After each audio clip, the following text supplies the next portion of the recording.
मैं 7 साल बाद सऊदी अरब से वापस आ रहा था। जहाज के छोटे से खिड़की नुमा शीशे से नीचे देखता तो शहर की रोशनी में बचपन के खूबसूरत दिन झिलमिलाते नजर आते। मगर माँ इस दुनिया में नहीं रही थी। बाप भी बरसों पहले छोड़ गया था। पीछे बस मेरी बीवी अल्पना रह गई थी। और ज्योति मेरी गूंगी बहन जब घर पहुंचा तो बीवी ने दरवाज़ा खोला। चेहरे पर बनावटी मुस्कुराहट थी, जैसे खुशी का ढोंग रचा रही हो। मैंने उसकी आंखों में कुछ अजीब सा देखा, मगर अगले ही लम्हे अंदर से आती आवाज़ों ने मुझे सोच से बाहर निकाल दिया। रिश्तेदार जमा थे, खुशी का माहौल था, हर कोई मुझसे आकर मिल रहा था। मगर एक चेहरा ऐसा था जो गायब था। ज्योति। ज्योति कहाँ है? मैंने बेइख्तियार पूछा। अल्पना ने मुस्कुराते हुए कहा, ज्योति तो अपने घर है। तुम्हें बधाई हो, मैंने तुम्हारी गूंगी बहन की शादी एक बड़े खानदान में करवा दी है। मेरी आंखें हैरत से फैल गईं। शादी? किससे? कब? मुझे क्यों नहीं बताया? तुम दूर थे, इसलिए मैंने बेहतर समझा कि ये फैसला खुद कर लूं। फिक्र मत करो, बहुत अच्छे लोग हैं, इज्जतदार, अमीर। और ज्योति वहां पर राज कर रही है। मैं उससे मिलना चाहता हूँ, मैंने फौरन कहा। अल्पना के चेहरे पर एक लम्हे के लिए खामोशी छा गई। फिर वो धीरे से बोली, अभी जाने की जरूरत नहीं, दिवाली पर चले जाना, तब ज्यादा अच्छा लगेगा। मगर विवेक वो खुश है, मैं वादा करती हूँ। और तुम अभी थके हुए हो, आराम करो। मैं खामोश हो गया, मगर मेरे दिल में एक अजीब सा एहसास था। क्या मैं वाकई इतना दूर हो चुका था कि मेरी अपनी बहन की जिंदगी का सबसे बड़ा फैसला भी मुझसे छुपा लिया गया था? ये सब कुछ इतना सीधा नहीं जितना दिखाया जा रहा है। कुछ है जो छुपाया जा रहा है। अगली सुबह मैं देर से जागा। रात भर अजीब ख्यालात जहन में घूमते रहे थे। ज्योति की शादी की खबर मेरे लिए झटका थी, और सबसे ज्यादा तकलीफ दे बात ये थी कि ये सब मुझसे छुपाकर किया गया था। नाश्ता करते हुए मैंने एक बार फिर बीवी से बात छेड़ी। तुमने मुझे ज्योति की शादी के बारे में पहले क्यों नहीं बताया? कम से कम एक बार तो मशवरा ले सकती थी मुझसे। बीवी ने चाय में चम्मच हिलाते हुए बेफिक्री से जवाब दिया, विवेक, तुम हजारों मील दूर रहते थे। मैंने जो भी किया ज्योति की भलाई के लिए किया। और वैसे भी क्या फर्क पड़ता है? वो एक अच्छे घर में है, खुश है, यही काफी नहीं? खुश? तुम्हें कैसे मालूम कि वो खुश है?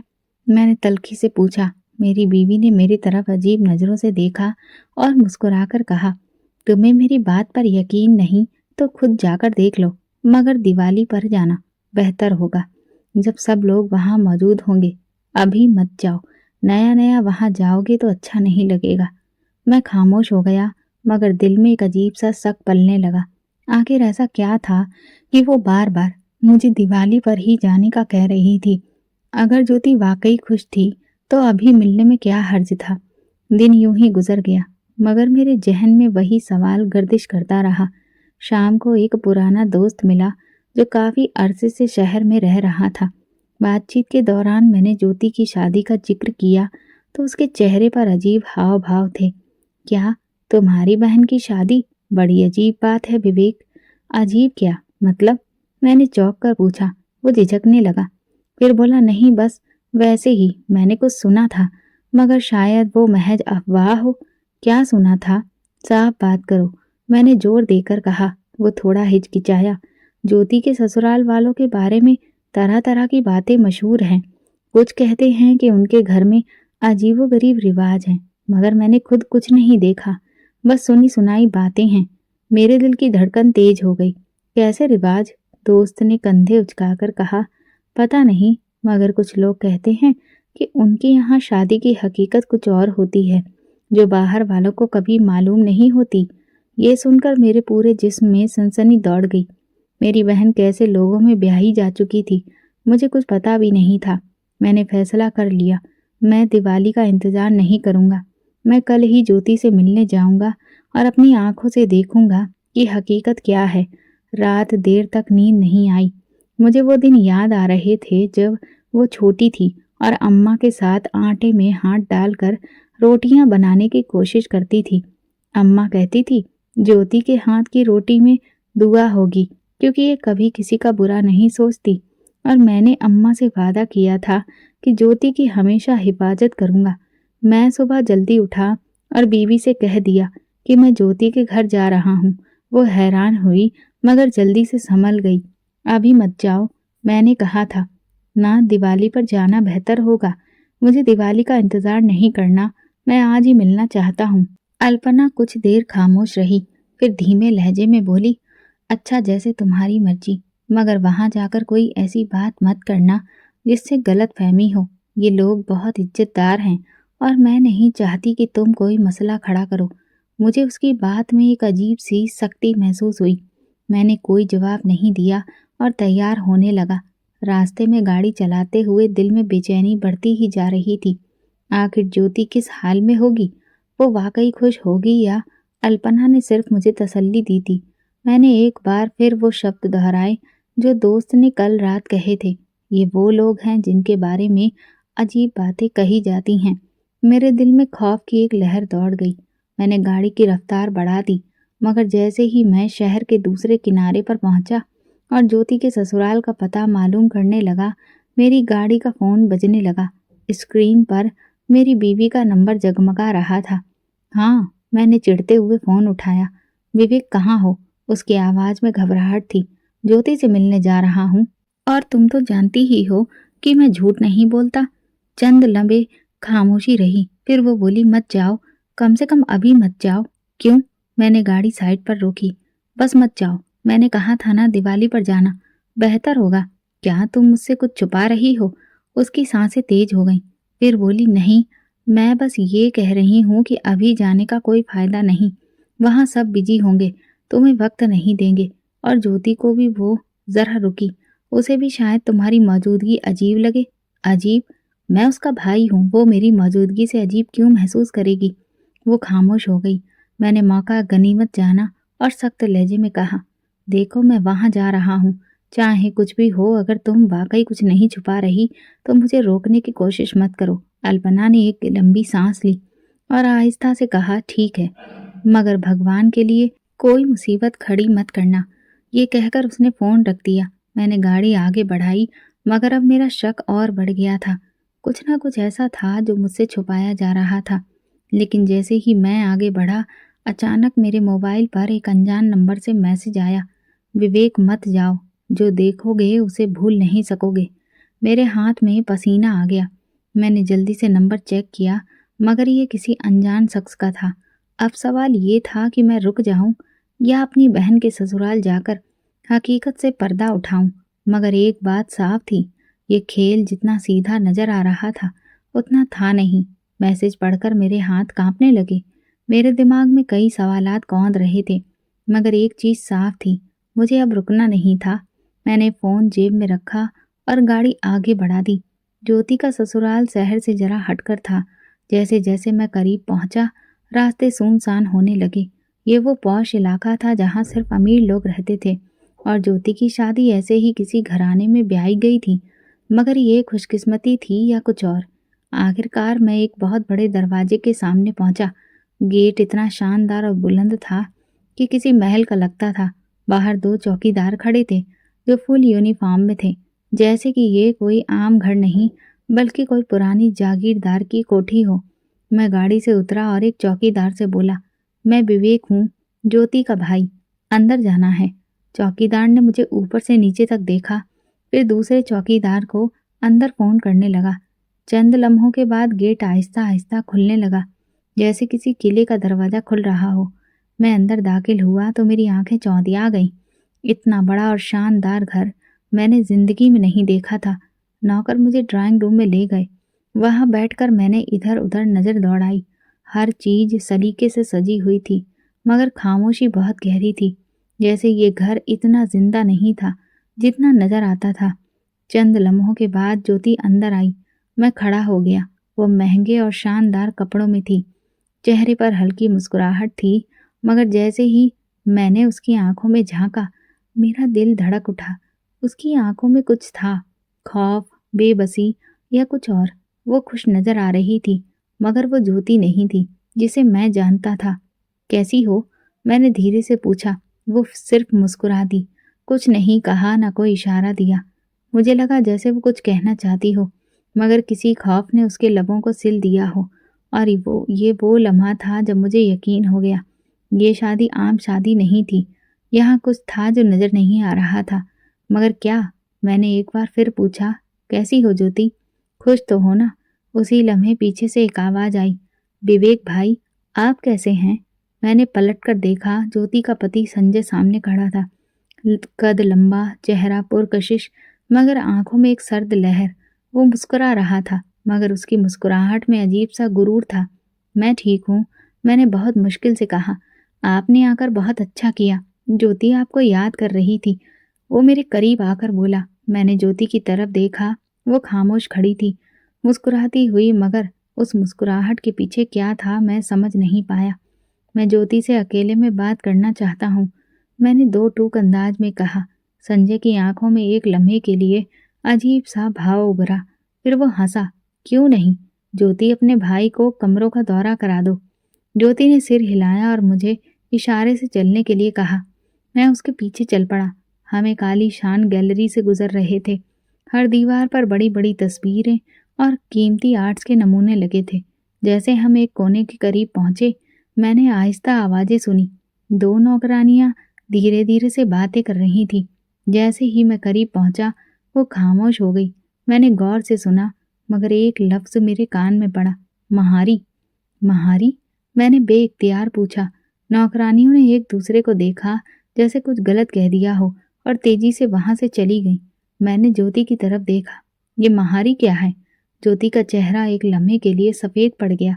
वो तेजी से सर इनकार में हिलाने लगी, जैसे कि मैंने कोई गलत बात कह दी हो। मेरे अंदर बेचैनी की एक लहर दौड़ गई। ये लफ्ज क्या था और क्यों? ज्योति उस पल इतना घबरा गई। मैंने महसूस किया कि मैं किसी ऐसे राज के करीब पहुंच रहा था जो शायद मुझे मालूम नहीं होना चाहिए था। ज्योति, ये महारी क्या है? मैंने उसके चेहरे पर नजरें गाड़ दी। उसकी सांसें तेज हो गई, जैसे कि मैंने कोई ऐसा सवाल कर लिया हो जो नहीं करना चाहिए था। उसकी आंखें एक पल के लिए दरवाजे की तरफ उठीं, जैसे देख रही हूं कि कोई हमें सुन तो नहीं रहा। फिर उसने जल्दी से सर इनकार में हिला दिया, जैसे कह रही हो, ये मत पूछो। मेरे अंदर जिज्ञासा और बढ़ गई। ज्योति, मैं तुम्हारा भाई हूँ, तुम मुझसे कुछ छुपा रही हो क्यों? ये लफ्ज मैंने उन नौकरानियों के मुंह से सुना। वो उस पर क्यों चौंक गई? ज्योति ने एक बार फिर नजरें झुका ली। उसके होंठ कपकपा रहे थे, मगर वो कुछ कह नहीं सकती थी। विवेक भाई, सब ठीक है? मैंने चौंक कर पीछे देखा तो संजय दरवाजे पर खड़ा था। चेहरे पर हल्की सी मुस्कुराहट, मगर आंखों में कुछ ऐसा था जो मुझे बेचैन कर रहा था। हाँ, मैं बस ज्योति से बात कर रहा था, मैंने संभलते हुए जवाब दिया। बिल्कुल करें, मगर ज्योति ने आपको पूरा घर दिखाया ना? इतना बड़ा महल नुमा घर है, आपको अच्छा लगेगा। मैंने ज्योति की तरफ देखा, जो एकदम शॉक्ड खड़ी थी, जैसे किसी रोबोट की तरह हो। हाँ, क्यों नहीं, मैंने कहा, मगर दिल में कुछ अजीब सा महसूस हुआ। ज्योति मुझे आगे ले जाने लगी। हम एक लंबी गैलरी से गुजरे, जहां दीवारों पर कीमती तस्वीरें लगी थीं, कुछ पुराने जमाने के लोग, कुछ दुल्हनों की तस्वीरें। मैं एक तस्वीर के सामने रुका। ये एक पुरानी तस्वीर थी, जिसमें एक नौजवान लड़की शादी के कपड़ों में खड़ी थी, मगर उसके चेहरे पर एक अजीब सा खालीपन था, जैसे कि वो खुश नहीं थी, बल्कि उसे जबरदस्ती हंसा दिया गया हो। ये कौन है? मैंने ज्योति से पूछा। उसने तस्वीर की तरफ देखा, फिर तेजी से नजरें झुका ली। उसके चेहरे पर एक बार फिर वही खौफ उतर आया। ज्योति, ये कौन है? मैंने दोबारा पूछा। ये हमारी खानदानी परंपरा है। मैंने पीछे मुड़कर देखा। संजय एक बार फिर हमारे पीछे खड़ा था। ये तस्वीर हमारी एक पुरानी बहू की है। हमारे खानदान में शादियां एक खास रिवाज के तहत होती हैं, और जो उस परंपरा को अपनाता है वो हमेशा हमारे साथ जुड़ा रहता है। मुझे उसके अल्फाज में अजीब सा भाव महसूस हुआ। कैसी परंपरा? मैंने पूछा। संजय ने मुस्कुराकर मेरी तरफ देखा, मगर उस मुस्कुराहट में एक अजीब सा घमंड का एहसास था। ये सब आपको वक्त पर मालूम हो जाएगा विवेक भाई। मेरा दिल जोर जोर से धड़कने लगा। मैं जानता था, मैं किसी ऐसे खेल में शामिल हो चुका था जिसके नियम मुझे मालूम नहीं थे, और जिसका अंजाम शायद मैं बर्दाश्त ना कर पाऊं। वो मुस्कुरा रहा था, मगर उसकी मुस्कुराहट में कुछ ऐसा था जिसने मेरे अंदर बेचैनी भर दी थी। ये सब वक्त पर मालूम हो जाएगा। मैंने उसके अल्फाज दोहरा कर गौर से उसे देखा। मतलब क्या है तुम्हारा? वो मेरी तरफ बढ़ा और नरमी से मेरे कंधे पर हाथ रखा, जैसे कि मुझे तसल्ली दे रहा हो। भाई आप परेशान मत हो, ज्योति यहाँ खुश है। और जहाँ तक खानदानी परंपरा की बात है, वो हर घर की अपनी अपनी होती है। आप फिक्र ना करें, सब अच्छा है। मुझे उसके लहजे में अजीब सा तीखापन का महसूस हुआ, जैसे वो एक नरमी भरी धमकी दे रहा हो। मैंने उसके हाथ को झटक दिया। मैं अपनी बहन से अकेले में बात करना चाहता हूँ, मैंने दो टूक लहजे में कहा। संजय एक लम्हे के लिए खामोश हुआ, फिर हल्का सा कहकहा लगाकर बोला, बिल्कुल, क्यों नहीं, मगर ज्योति शायद ज्यादा बात ना कर सके, आप तो जानते ही हैं। मैंने ज्योति की तरफ देखा, जो खामोशी से खड़ी थी। उसकी आंखें जमीन में गड़ी थी, जैसे वो मुझसे आंखें मिलाने से कतरा रही हो। चलो ज्योति, मैंने कहा। संजय ने सर हिलाया और रास्ता दे दिया। मैं ज्योति के साथ चलता हुआ एक बड़े लॉन में पहुंचा, जहां हवा में अजीब सी खामोशी थी। हम एक बेंच पर बैठे। ज्योति की नजरें अब भी जमीन पर थीं। मैंने आहिस्ता से उसके हाथ पर हाथ रखा। तुम खुश हो? सच बताओ, मुझसे कुछ मत छुपाओ। उसने आहिस्ता से नजरें उठाईं। उसकी आंखों में नमी थी। उसने सर हिलाया, जैसे कह रही हो कि हाँ, मैं खुश हूँ। मगर मुझे उसकी आंखें कुछ और ही कह रही थी। देखो, मैं जानता हूँ कि कुछ गलत है, मुझे सब सच बताओ, मैं तुम्हारे साथ हूँ। वो कांप गई, जैसे मैंने कोई बहुत खतरनाक बात कह दी हो। उसने जल्दी से इधर उधर देखा, जैसे देख रही हो कि कोई हमें सुन तो नहीं रहा। फिर अचानक उसने मेरे हाथ को जोर से दबाया और अपने दूसरे हाथ से मेरे हाथ पर कुछ लिखने की कोशिश की। महारी, मैंने धीरे से कहा। ज्योति ने तेजी से सर हिलाया। उसकी आंखों में खौफ गहरा हो गया। महारी का मतलब क्या है ज्योति? उसी लम्हे हमें दरवाजे के करीब किसी के कदमों की आहट सुनाई दी। ज्योति का रंग सफेद पड़ गया। उसने जल्दी से मेरा हाथ छोड़ दिया और सीधी बैठ गई, जैसे कुछ हुआ ही ना हो। मैंने पीछे मुड़कर देखा, संजय खड़ा था, आंखों में वही चालाक मुस्कुराहट लिए। विवेक भाई, आपको चाय पसंद है या कॉफी? संजय की आवाज में वही नरमी थी, वही मुस्कुराहट। मगर अब मैं जान चुका था कि उसकी हर बात के पीछे कोई ना कोई राज छुपा था।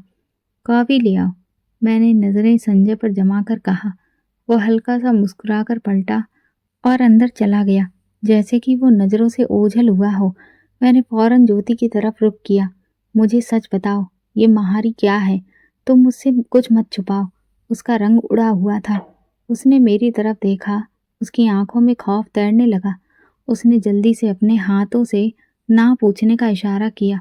ना पूछूं? ज्योति, मैं तुम्हारा भाई हूँ, अगर कुछ गलत हो रहा है तो मुझे बताओ। मैंने आहिस्ता से उसके हाथ को थामा। ज्योति ने एक लम्हे को मेरे हाथ को जोर से दबाया, जैसे मेरी बेचैनी को महसूस कर रही हो। फिर उसने आहिस्ता से सिर हिलाया, जैसे कह रही हो कि मैं कुछ नहीं बता सकती। ज्योति प्लीज।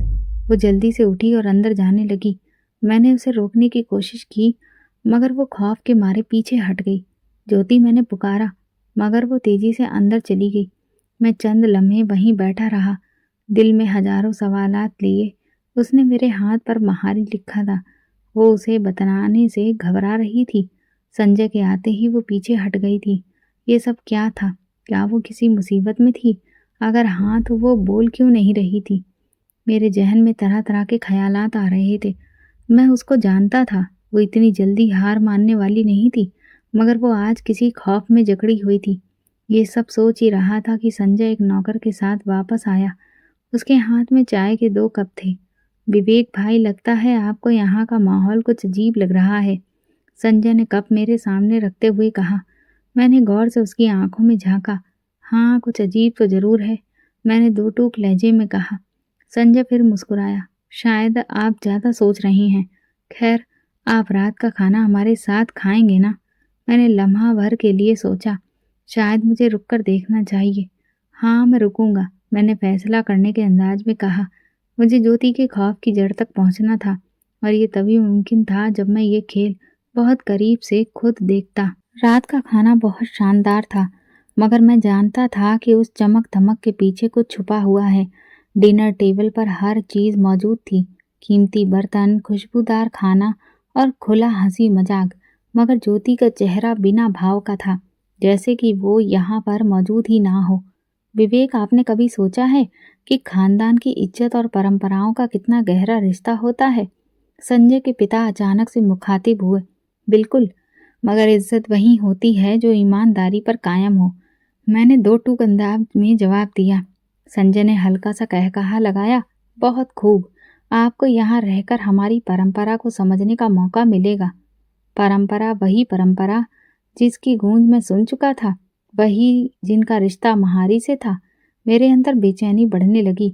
कुछ था जो ठीक नहीं था। खाने के बाद मैंने ज्योति से कहा कि मैं उससे अकेले में बात करना चाहता हूँ, मगर संजय ने फौरन बात बदल दी और मुझे गेस्ट रूम में ले गया। आप थके हुए होंगे विवेक भाई, कल नाश्ता साथ करेंगे। मुझे लगा जैसे वो मुझे ज्योति से दूर रखना चाहता है, मगर मैं चुप रहा। मुझे उस खेल को समझने के लिए भी थोड़ा सब्र करना था। रात का वक्त था, मैं बिस्तर पर लेटा था, मगर नींद मुझे कोसों दूर थी।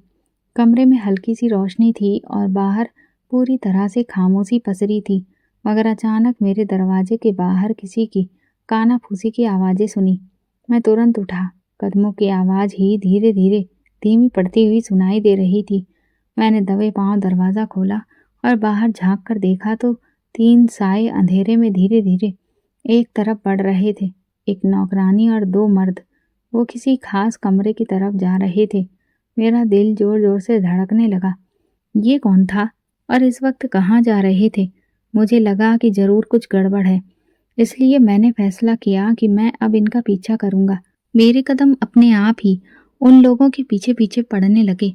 गैलरी में हल्की सी रोशनी थी, लेकिन इतनी थी कि मैं उन्हें साफ देख सकता था। भला ही अंधेरे में वो नौकरानी और दोनों मर्द कहाँ जा रहे थे? मेरे अंदर एक अजीब सी बेचैनी थी और जैसे मैं किसी ऐसे राज के करीब पहुंचने वाला था जिसे जानने का मैं हकदार नहीं था, मगर मैं रुकने वाला भी नहीं था। वो तीनों धीरे धीरे चलते हुए एक बड़े लकड़ी के दरवाजे के सामने रुके।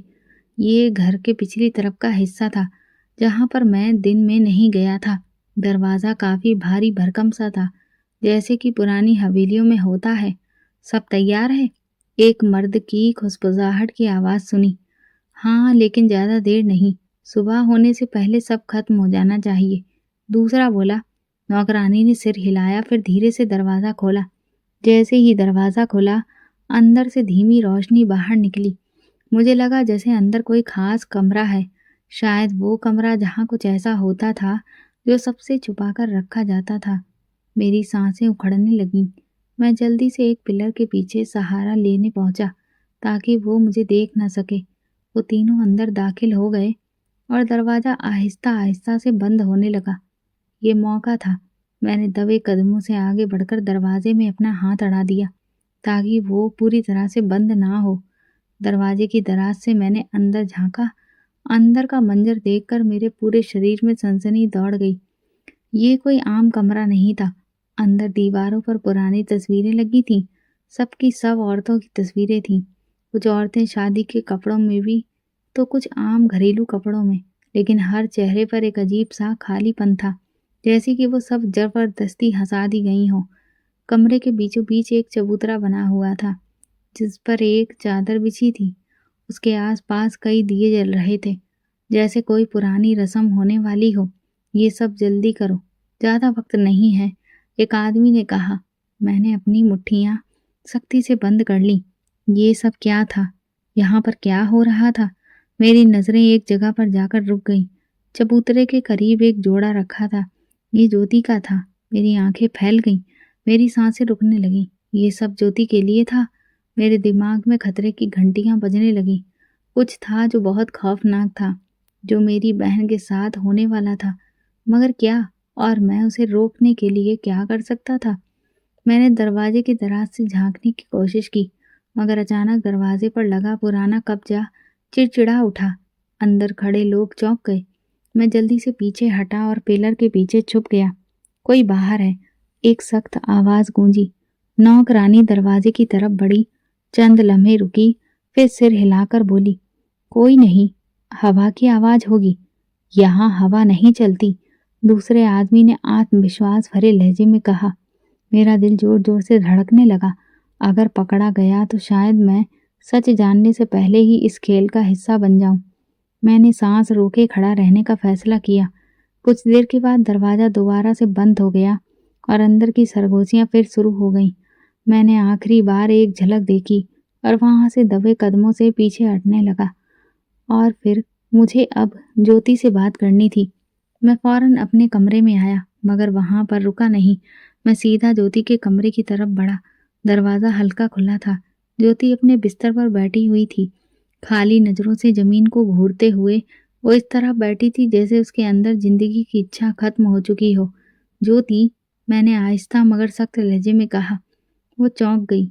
उसकी आंखों में खौफ था, जैसे कि वो मेरे यहाँ आने से घबरा गई हो। ज्योति, मुझे सच जानना है। मैं उसके करीब बैठ गया। ये सब क्या हो रहा है? वो लोग क्या कर रहे हैं? उसने नज़रें झुका ली। उसकी सांसें तेज हो गईं। अगर तुम मुझसे कुछ छुपाओगी तो मैं तुम्हें बचा नहीं सकूंगा। वो कांपने लगी। उसकी आंखों में आंसू तैरने लगे। उसने आहिस्ता आहिस्ता अपने हाथ से कुछ इशारे किए, मगर इतने घबराते हुए कि मैं समझ ना सका। और फिर अचानक वो उठी और अपने कपड़ों की अलमारी खोली और कुछ ढूंढने लगी। और फिर उसने एक पुरानी साड़ी निकाली और मेरे सामने रख दी। मुझे कुछ समझ न आया। मैंने सवाल की नज़रों से ज्योति की तरफ देखा। ये क्या है? ज्योति ने उंगली से साड़ी के एक खास हिस्से की तरफ इशारा किया। मैंने गौर से देखा और फिर मेरी जान निकल गई। साड़ी पर एक खास निशान था, एक अजीब सा नीला निशान, जैसे मोहर लगा दी गई हो। ये कोई आम साड़ी नहीं थी, ये महारी की निशानी थी। मुझे लगा जैसे मेरे पैरों तले से जमीन खिसक गई हो। ये सब क्या था? और सबसे अहम सवाल, क्या ज्योति पहले ही महारी बन चुकी थी? ज्योति, ये निशान, ये क्या है? मैंने कांपती हुई आवाज में पूछा। उसकी आंखों में खौफ मजीद गहरा हो गया। वो तेजी से इनकार में सिर हिलाने लगी, जैसे कह रही हो, मत पूछो, मत खोजो। नहीं ज्योति, मैं अब रुकने वाला नहीं हूँ। मुझे सब सच बताओ। मैंने उसके कंधे थाम कर कहा, लेकिन वो कांपने लगी। उसने हाथ जोड़े जैसे प्रार्थना कर रही हो कि मैं खामोश रहूं। ये सब देखकर मेरे रोंगटे खड़े हो गए। क्या वो पहले ही किसी मुसीबत का शिकार हो चुकी थी? क्या मैं बहुत देर कर चुका था? दरवाजे के बाहर अचानक आहट सुनाई दी। मैं फौरन सीधा हो गया और ज्योति ने वो साड़ी तेजी से बिस्तर के नीचे धकेल दी। विवेक भाई जाग रहे हैं आप?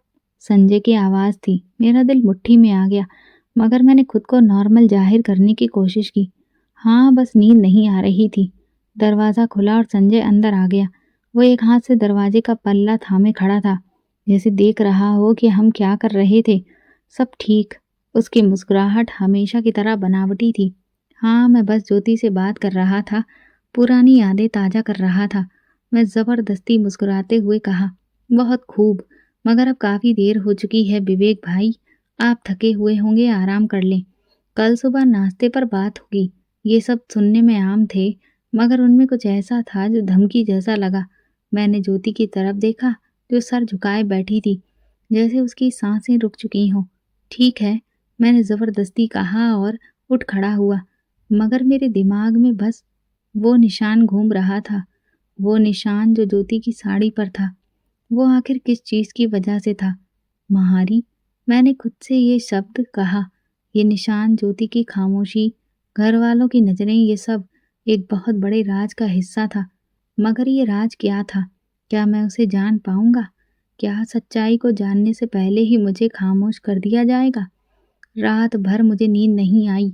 मैं बिस्तर पर करवटें बदलते रहा, मगर हर बार आंखें बंद करता तो वही मंजर सामने आ जाता। ज्योति की भयभीत आंखें, साड़ी पर बना वो मोहर जैसा निशान, संजय की मुस्कुराहट में छुपी धमकी, ये सब क्या था? सुबह होते ही मैंने फैसला किया कि मैं यहाँ एक पल भी नहीं रुकूंगा। मुझे उस निशान के बारे में पता करना था। अल्पना ने फ़ोन पर कई बार पूछा कि मैं कब वापस आ रहा हूँ। मैंने बहाना बना दिया कि मैं 2 दिन और रुकूंगा, लेकिन सच्चाई ये थी कि मैं सीधा उस इलाके के पुराने बुजुर्ग के पास जा रहा था, जो बहुत पुराने समय से हमारे परिवार के सारे मामलों को जानते थे। जब मैं उनके दरवाजे पर पहुंचा तो वही पुरानी कुर्सी पर बैठे वो बीड़ी पी रहे थे। मुझे देखकर हैरान हुए, मगर बहुत ही खुशदिली के साथ मिले। विवेक बेटा, तुम यहाँ कैसे? उनकी भारी आवाज़ मेरे कानों में गूंजी। चाचा जी, मुझे आपसे एक ज़रूरी बात करनी है। उन्होंने मेरा चेहरा ध्यान से देखा, फिर सिर हिलाया। बैठ जाओ बेटा, बोलो। मैं कुछ पल खामोश रहा, फिर धीरे से बोला, चाचा जी, आपको महारी के बारे में कुछ पता है? ये सुनते ही चाचा जी का चेहरा सख्त हो गया। उन्होंने गहरी सांस ली और इधर उधर देखा, जैसे यकीन करना चाहते हो कि कोई और तो नहीं सुन रहा। फिर वो मेरे पास झुककर बोले, बेटा तुम ये शब्द कहाँ से ले आए? मैं उनकी आंखों में देखने लगा। ज्योति की शादी के बाद मैंने ये शब्द सुना है और मैं एक निशान भी देख चुका हूँ जो शायद महारी से जुड़ा हुआ है। चाचा जी ने कांपते हाथों से बीड़ी नीचे फेंक दी। उनकी आंखों में खौफ उभर आया। बेटा अगर तुम अपनी बहन को बचाना चाहते हो तो जितना जल्दी हो सके तुम उसे वहां से निकाल लो। महारी का मतलब जानकर तुम्हारा दिल कांप उठेगा। मेरे दिल की धड़कनें तेज हो गईं। लेकिन चाचा जी, महारी का मतलब क्या होता है? उन्होंने गहरी सांस ली, फिर धीरे से बोले, महारी वो होती है जिसकी शादी तो होती है, लेकिन पति के साथ नहीं, बल्कि पूरे खानदान के साथ। ये एक कैद है जिससे निकाला नहीं जा सकता। जो औरत महारी बन जाती है वो कभी भी आजाद नहीं हो सकती। मेरी सांसें रुक गईं। मेरी बहन को नर्क में धकेल दिया गया था। ये शब्द मेरे कानों में किसी जहरीले खंजर की तरह गूंजे। मैं चाचा जी की तरफ देखता रहा, लेकिन मेरे कानों में जैसे चींटियां बजने लगीं। ये आप क्या कह रहे हैं चाचा जी? मेरी आवाज़ कांप गई। ये रस्म क्यों है? आखिर ये जुल्म कब से हो रहा है? मैं तकरीबन चीख पड़ा। चाचा जी ने गहरी सांस ली और नज़रें झुका ली, जैसे उनके पास मेरी आंखों में देखने की हिम्मत ना हो। बेटा, ये परंपरा सदियों से चली आ रही है। कुछ पुराने कबीले औरत को सिर्फ खानदान की इज्जत का एक हिस्सा समझते हैं। उसे किसी एक मर्द की जागीर नहीं, बल्कि पूरे खानदान की जागीर बना दिया जाता है। कबीले के घराने अपनी इज्जत को सुरक्षित रखने के लिए अपनी ही औरतों को कैद कर देते हैं। ज्योति को इस खानदान के नाम पर बेचा गया है। वो अब सिर्फ एक बीवी नहीं, बल्कि उनके लिए एक महारी है, एक ऐसी औरत जिस पर पूरे खानदान का हक होता है। नहीं, मैं जोर से चीखा और कुर्सी से खड़ा हो गया। ये सब बकवास है। ऐसा कैसे हो सकता है? ज्योति ने कभी इस बात के लिए हाँ नहीं की होगी। ज्योति कोई चीज नहीं है जिस पर किसी का हक हो। चाचा जी ने अफसोस भरी नजर मुझ पर डाली। बेटा, महारी की इच्छा कोई मायने नहीं रखती। वो बस एक परंपरा का हिस्सा होती है, एक कैदी जो हमेशा खामोश रहने के लिए मजबूर कर दी जाती है। ये बहुत कड़वी हकीकत है और खतरनाक भी। अगर तुम ज्योति को वहां से निकालने की कोशिश करोगे तो वे लोग तुम्हें जिंदा नहीं छोड़ेंगे। मुझे लगा जैसे मेरी दुनिया अंधेरे में चली गई हो। ज्योति के चेहरे पर वो खाली मुस्कुराहट, उसकी खामोशी, उसका खौफ, वो सब सच था। मैं गलियों में बेमकसद भटकता रहा। मेरे जहन में ज्योति का चेहरा था, उसके बचपन की यादें, उसकी मासूम हंसी खेलता वजूद। मैंने मन ही मन वादा किया था कि मैं उसकी सुरक्षा करूंगा। मुझे किसी की परवाह नहीं। मैं ज्योति को वहां से लेकर आऊंगा, चाहे कुछ भी हो जाए। चाचा जी ने मेरी तरफ देखा, जैसे तौल रहे हों कि मैं अपने इरादे में कितना पक्का हूं। फिर उन्होंने धीरे से सिर हिलाया और बोले, जल्दी करो विवेक, वक्त कम है। मैं तेज कदमों से गाड़ी की तरफ बढ़ा। मेरा दिमाग सिर्फ एक ही बात सोच रहा था, ज्योति को वहां से निकालना है। लेकिन यह आसान नहीं था। वे लोग ताकतवर थे, रसूख रखते थे। अगर मैं ज्योति को लेकर भागने की कोशिश करता तो वे मुझे मार देते। मुझे चालाकी से भरी चाल चलनी थी। घर पहुंचकर मैं सीधा अपने कमरे में जाकर बिस्तर पर गिर गया। आंखें बंद करते ही मंजर बदल गया। सपने में ज्योति मेरे सामने खड़ी थी। उसके होंठ सिल दिए गए थे, आंखों में आंसू थे। वो कुछ कहना चाह रही थी, लेकिन उसकी जुबान नहीं थी। ज्योति, बोलो, सच बताओ। मैं चीखा, लेकिन वो चुप रही। फिर अचानक उसके हाथों में वही साड़ी आ गई और उस पर बना निशान खून में सना हुआ था। मैं घबराकर उठ बैठा। माथे पर पसीना था, सांसें उखड़ रही थी। ये सपना था या हकीकत की झलक? एक बात तय थी, ज्योति को वहां नहीं रहने देना था, किसी भी कीमत पर। मेरा पूरा वजूद पसीने में भीग चुका था। मैं जल्दी से चेहरा धोया और फैसला कर लिया, अब मैं और वक्त नहीं गवाऊंगा। अगर मैंने ज्योति को वहां से नहीं निकाला तो शायद बहुत देर हो जाएगी। मैंने गाड़ी निकाली और सीधा अपने खानदान के कुछ पुराने रिश्तेदारों के पास पहुंचा। वे लोग जो मेरे माँ बाप के वक्त से हमारी हर पुरानी जड़ को जानते थे। जिन्हें शायद इन परंपराओं के बारे में कुछ मालूम हो। पहला पड़ाव था मेरी माँ की एक पुरानी सहेली, अनीता मौसी। जब मैं उनके दरवाजे पर पहुंचा तो उन्होंने मुझे देखकर खुशी का इजहार किया, लेकिन जैसे ही मैंने ज्योति की शादी और महारी का जिक्र छेड़ा, उनके चेहरे का रंग बदल गया। बेटा, तू क्यों इन सब बातों में पड़ रहा है? जो हो गया उसे भूल जा। कैसे भूल जाऊं मौसी? ज्योति मेरी बहन है, मुझे सब जानना है। अनीता मौसी ने इधर उधर देखा, जैसे ये पक्का कर रही हो कि कोई सुन नहीं रहा। फिर धीरे से बोली, महारी वो औरत होती है जो शादी के बाद सिर्फ पत्नी नहीं रहती, बल्कि उसे खानदान के हर मर्द की मिल्कियत बना दिया जाता है। ये सुनते ही मेरा दिल एक पल को धड़कना भूल गया। ये सब बकवास है, ऐसा कैसे हो सकता है? मैं लगभग चीख पड़ा। अनीता मौसी की आंखों में आंसू आ गए। बेटा, तू सोच रहा है कि ये झूठ है, मगर ये सच्चाई है। कुछ पुरानी परंपराएं ऐसी होती हैं जो आज भी जिंदा हैं, बस लोग उन्हें जाहिर नहीं करते। क्या ज्योति के साथ भी यही होने वाला है? मेरी आवाज कांप रही थी। अनीता मौसी चुप हो गईं। मैं उनकी आंखों में देख रहा था, लेकिन उनके चेहरे पर मौत जैसी खामोशी थी। बेटा, अगर तू अपनी बहन को बचाना चाहता है तो बिना वक्त गंवाए उसे बचा। वहां पर जो कुछ हो रहा है वो कोई शादी नहीं है। ज्योति एक कैदी है और उसे कैद से निकालने के लिए तुझे हिम्मत करनी पड़ेगी। ये कहकर वो चुप हो गई, जैसे अब आगे कुछ नहीं कह सकती थी। मैं लड़खड़ाते कदमों से बाहर निकला। अभी थोड़ा ही रास्ता बचा था। ज्योति को हर हाल में वहां से निकालना था और ये काम मुझे अकेले ही करना था। मेरे कदम तेज हो गए। मैं सड़कों पर भटक रहा था, लेकिन मेरा दिमाग एक ही बात पर अटका था। ज्योति ये कैदी है। मौसी की बातें मेरे मन में जहर की तरह उतर चुकी थीं। मैंने सोचा था कि शायद ये सब कोई गलतफहमी होगी, लेकिन अब मुझे यकीन हो चुका था कि ज्योति को एक ऐसे जाल में फंसाया गया था जहां से निकलना आसान नहीं था। क्या अल्पना को इस सब बात का एहसास था? अगर था तो उसने मुझे क्यों नहीं बताया? मैं फिर से दोबारा घर पहुंचा। मैंने अपनी बीवी से बात करने की कोशिश की। क्या तुम्हें पता था कि ज्योति की शादी आम शादी नहीं थी? अल्पना ने मुझे चौंक कर देखा, लेकिन फिर नजर चुरा ली। विवेक, जो होना था हो गया। तुम अब कुछ भी नहीं कर सकते। मुझे तो ये सुनकर जैसे आग सी लग गई। तुम्हें पता था और तुमने मुझे नहीं बताया? अल्पना ने गहरी सांस ली और धीरे से कहा, विवेक, अगर तुमने ज्योति को वहां से निकालने की कोशिश की तो वे तुम्हें भी खत्म कर देंगे। मैंने अल्पना की तरफ देखा। मुझे परवाह नहीं, मैं अपनी बहन को नर्क से निकाल कर रहूंगा। अल्पना ने मेरी तरफ देखा। उसकी आंखों में डर था। विवेक, तुम नहीं जानते, वे बहुत ताकतवर लोग हैं। तुम उनका कुछ भी नहीं बिगाड़ सकते। ताकतवर? मैं ठहाका मारकर हंसा। जो अपनी बहू, अपनी पत्नी, अपनी बेटी को कैद करके रखते हैं, वे ताकतवर नहीं, निर्दयी होते हैं। अल्पना ने बेबसी से सिर हिला लिया। अगर तुम ज्योति को ले जाने की कोशिश करोगे तो वे तुम्हें मार देंगे विवेक। मैं गुस्से से उसकी तरफ देखता रहा। तो क्या मैं अपनी बहन को यूं ही मरने के लिए छोड़ दूं?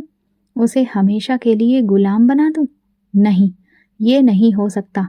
मैं जा रहा हूं। रास्ते में गाड़ी चलाते हुए मेरे दिमाग में सिर्फ एक ही बात थी, ये सब आज खत्म करना है। ज्योति को वहां से निकालना था और मैं किसी भी कीमत पर ये करने के लिए तैयार था। लेकिन जैसे ही मैं ज्योति के ससुराल के करीब पहुंचा, मुझे महसूस हुआ कि माहौल बदला हुआ था। घर के दरवाजे पर पहले जितने नौकर नजर नहीं आ रहे थे, अब वो नहीं थे। गेट भी पहले की अपेक्षा ज्यादा मजबूती से बंद था। कुछ तो था जो पहले जैसा नहीं था।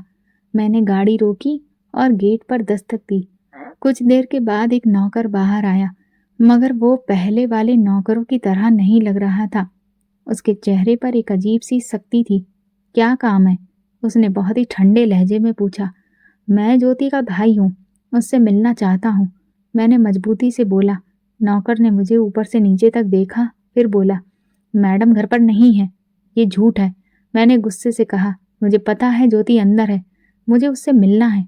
मैडम यहाँ नहीं है। नौकर ने वही जवाब दोहराया। मेरा सब्र जवाब दे गया। मैंने दरवाजे को धक्का दिया और अंदर जाने की कोशिश की, लेकिन नौकर ने रास्ता रोक लिया। तुम लोग ज्योति को क्यों छुपा रहे हो? मैं दहाड़ा। उसी पल घर के अंदर से संजय बाहर आ गया। वो हमेशा की तरह सुकून में नजर आ रहा था, मगर उसकी आंखों में क्रूरता थी। विवेक भाई, आप क्यों बार बार यहाँ आ रहे हैं? ज्योति हमारी जिम्मेदारी है, आपको फिक्र करने की जरूरत नहीं। ज्योति कहाँ है? मैंने दांत पीसते हुए पूछा। संजय हल्का सा मुस्कुराया। वो खुश है, लेकिन शायद आपको ये जानकर दुख होगा कि आपकी बहन अब हमारी परंपरा का हिस्सा बन चुकी है। मेरे पैरों तले से जमीन खिसक गई। क्या मैं बहुत देर कर चुका था? संजय के शब्द मेरे कानों में जहर की तरह घुल गए। क्या मतलब है तुम्हारा? ज्योति कहाँ है? मैं आगे बढ़ने की कोशिश की, लेकिन नौकर मेरे सामने दीवार बनकर खड़े हो गए। संजय हंसा, लेकिन उसकी आंखों में एक बहसी पने की चमक थी। विवेक भाई, आप शायद नहीं जानते, लेकिन कुछ घराने ऐसे होते हैं जहां शादी का मतलब आम शादी नहीं होती। बकवास बंद करो। मैं दहाड़ा। संजय ने बड़े ही सुकून भरे अंदाज में हाथ बांधे और कहा, तुम्हें महारी का मतलब जानने के लिए बहुत दौड़ धूप करनी पड़ी है ना? सच जानने के लिए दर दर के दरवाजे भी खटखटाए हैं, लेकिन क्या वाकई हकीकत जानने के लिए तैयार हो? मेरा दिल जोर जोर से धड़कने लगा। महारी वो औरत होती है जिसकी शादी तो होती है, लेकिन वो सिर्फ पति की नहीं बल्कि पूरे परिवार की होती है। ये शब्द सुनते ही जैसे मेरे वजूद में आग लग गई हो। ये झूठ है। ज्योति कोई वस्तु नहीं है कि तुम लोग उसे अपनी मिल्कियत बना लो। मैंने गुस्से से कहा। संजय आगे बढ़ा। उसके चेहरे पर कोई नरमी नहीं थी। ये झूठ नहीं है विवेक भाई। ज्योति अब महारी बन चुकी है। ये हमारे खानदान की सदियों पुरानी परंपरा है। एक बार जो महारी बन जाए वो कभी आजाद नहीं हो सकती। वो हमारे खानदान की मिल्कियत होती है, हमेशा के लिए। मेरी सांसें रुकने लगी, दिमाग सुन्न होने लगा। तुमने ज्योति के साथ क्या किया? मैंने बहुत मुश्किल से पूछा। संजय की मुस्कुराहट और गहरी हो गई। जो हमारी परंपरा का हिस्सा है, वही जो हर महारी के साथ होता है। मुझे लगा जैसे मेरे अंदर कोई ज्वालामुखी फटने वाला हो। मैं संजय पर हमला करने के लिए कदम बढ़ा ही रहा था कि पीछे से किसी ने मेरे कंधे पर जोर से हाथ रख दिया। मैं मुड़ा तो देखा, 2 ताकतवर नौकर मुझे कसकर पकड़ चुके थे। उनमें से एक मेरे कानों में धीरे से फुसफुसाया, आपकी बहन अब यहाँ से नहीं जा सकती विवेक भाई। ये खेल बहुत पहले खत्म हो चुका था, बस आपको देर से पता चला। मुझे लगा जैसे मेरी आत्मा हवा में कहीं खो गई हो। संजय के शब्द मेरे अंदर तीर की तरह चुभ रहे थे, लेकिन मैं जानता था कि यह खेल अभी खत्म नहीं हुआ।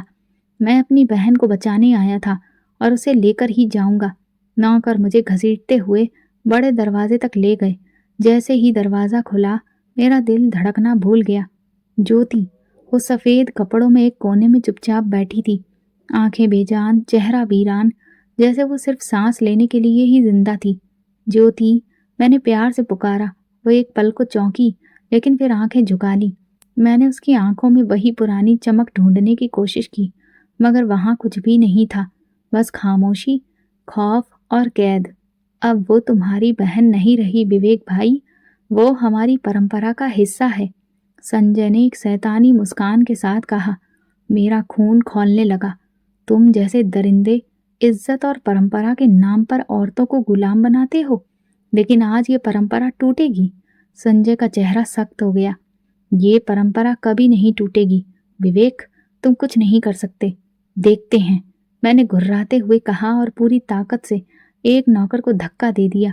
वो जमीन पर गिरा और मैंने झट से ज्योति का हाथ पकड़ लिया। चलो ज्योति।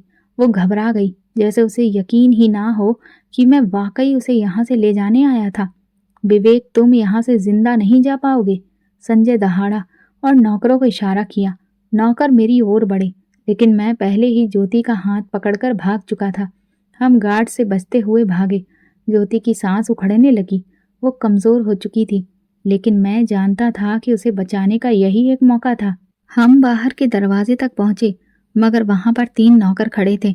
मैंने पास में पड़ी लोहे की रॉड उठाई और एक नौकर के सिर पर जोर से मारी। वो जमीन पर गिर पड़ा। ज्योति डर के मारे कांप रही थी, मगर मैंने उसकी आंखों में देखा और कहा, ज्योति, तुम्हें डरने की जरूरत नहीं, अब हम आजाद हैं। उसी पल घर के अंदर शोर मच गया। दरवाजा बंद करो, उन्हें बाहर जाने मत दो। संजय दहाड़ा। मेरा दिल जोर से धड़का, मगर तभी पुलिस के सायरन बजने लगे। संजय और उसके साथी हैरानी से पीछे हट गए। मैंने पीछे मुड़कर देखा, पुलिस की दर्जनों गाड़ियां घर के बाहर खड़ी हुई थीं। अल्पना ने मुझे रोका था, मगर शायद उसने ही पुलिस को सूचना दी थी। पुलिस अफसर ने अंदर आते ही संजय और उसके साथियों को गिरफ्तार कर लिया।